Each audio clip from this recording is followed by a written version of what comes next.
जी हाँ दोस्तों, जब सुशील कुमार के सामने आई कड़वी सच्चाई तो उनके पूरी तरीके से होश उड़ चुके थे, उनके पैरों तले जमीन खिसक चुकी थी। उनको नहीं पता था कि अब क्या होगा। दरअसल दोस्तों हम बात कर रहे हैं 4-5 मई की घटना के बाद के बारे में, क्योंकि दोस्तों जब 4-5 मई की रात को दबंगई दिखा के सुशील कुमार छत्रसाल स्टेडियम से भाग आए थे, क्योंकि वहां पर उनकी सिक्योरिटी गार्ड ने मदद करी थी और उनको ये बताया था कि पुलिस यहाँ पर आ चुकी है, तो सर आप भाग जाइए, क्योंकि आप भी अगर फंस गए तो बहुत बुरी तरीके से फंस जाएंगे इन सब मामलों में। तो ऐसे में जब सागर उसके साथियों को बुरी तरीके से पीट दिया था तो वहां पर से कई सारे आरोपी मौके से ही फरार हो गए थे, लेकिन कुछ एक आध थे जो पुलिस के हाथ उस समय लग गए थे। लेकिन ऐसे में उस झड़प के बीच सागर की तो जान चली गई, लेकिन जब सुशील कुमार घर पर आए तो वह आसानी से सो गए थे चैन की नींद, क्योंकि उनको लग रहा था कि अब उन्होंने सागर और उसके साथियों को पीट कर अपना बदला ले लिया है।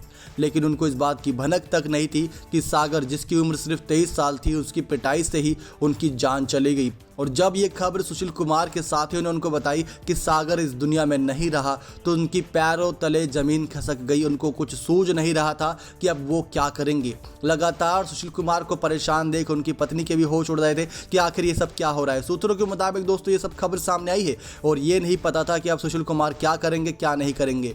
सुशील कुमार उनके साथी यही पूछ रहे थे कि क्या तुमने सचमुच सागर को मार दिया। उनके परिवार वाले भी उनसे यही सवाल कर रहे थे, जो भी शख्स उनसे टकरा रहा था उनसे यही सवाल कर रहा था। लेकिन सुशील कुमार हर किसी को यही बता रहा था कि उस रात तो वो उनको बचाने गए थे। जो दो गुटों के बीच झड़प हो रही थी उसमें सुशील कुमार अपनी सम्मान के साथ साथ उन गुटों के बीच लड़ाई सुलझाने गए थे, ना कि लड़ने गए थे। और अगर उन्होंने सागर को पीटा भी था तो उनका मकसद सिर्फ और सिर्फ डर बैठाना था और उन गुटों के बीच जो झड़प हो रही थी उसको सुलझाना था, ना कि किसी की जान लेना। तो हर कोई उनकी बातों में आता चला गया। लेकिन जैसे जैसे सुशील केस के लेकर छानबीन जारी रही, वैसे वैसे उनके खिलाफ वो प्रूफ वीडियो के रूप में मौजूद हुआ। उनके दोस्त ही सरकारी गवाह बनते नजर आ रहे हैं।